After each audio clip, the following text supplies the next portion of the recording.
मन अति सुंदर में अब अनर्थ हो गया है। जैसे ही पता चलता है कि यह दुल्हनिया कोई और नहीं कली भाभी है तो नरपत बहुत गुस्से में आकर राधिका के ऊपर गोली चला देता है। अगर इतनों दिन से तो नरपत सरपत तो बूढ़े बंसल परिवार को डराकर ही रखता था, मगर आज नरपत सरपत अपना गुस्सा काबू में नहीं रख सका और राधिका के ऊपर गोली चला दिया।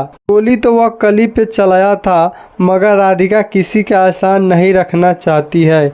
इसी के वजह से कली भाभी को धक्का देकर खुद खुशी कर लेती है और कली भाभी को ही सिर्फ धक्का ही लगा तो वो बेहोश हो गई। और इधर दिव्यम भी राधिका का हाल देखकर बेहोश हो गया है, क्योंकि दिव्यम राधिका से बहुत ज्यादा प्यार करता है। इसीलिए दिव्यम अब पागल की तरह करने लगा है, किसी का भी बात नहीं मानने वाला है और अब रानी को भी नहीं छोड़ने वाला है, क्योंकि नरपत सरपत को दिव्यम बोल देता है कि तुम राधिका की जान लिया है तो और मैं रानी के जान लेकर ही रहूंगा। यह बात सुनकर रानी काफी घबरा जाती है और बोलती है, नरपत सरपत भैया कुछ तो कीजिए। इधर सुजाता राधिका को जाने के बाद काफी खुश दिख रही है, क्योंकि सुजाता तो यही चाहती थी कि राधिका इस घर को छोड़कर चली जाए, कि दिव्यम की शादी रानी से हो जाए।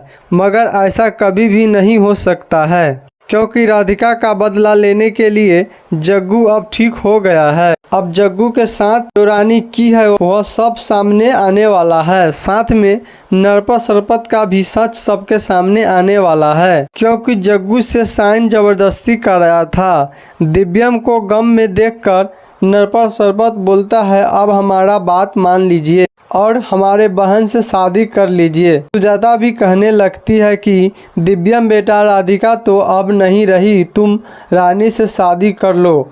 मगर दिव्यम बोलता है, तुम्हारा दिमाग खराब हो गया है, मैं इस सुपनेखा से शादी कभी नहीं कर सकते हैं। इस जन्म तो क्या, मैं इस सुपनेखा से 7 जन्म तक शादी नहीं कर सकते हैं। इतना बात बोलने के बाद जग्गू काफी गुस्सा हो जाता है सुजाता पे। सुजाता, तुम रानी के सच्चाई के बारे में जानोगी तो रानी को इस घर में एक पल के लिए भी नहीं रहने दोगी और जग्गू यह शादी नहीं होने देता है। आगे का एपिसोड देखना काफी इंटरेस्टिंग रहेगा।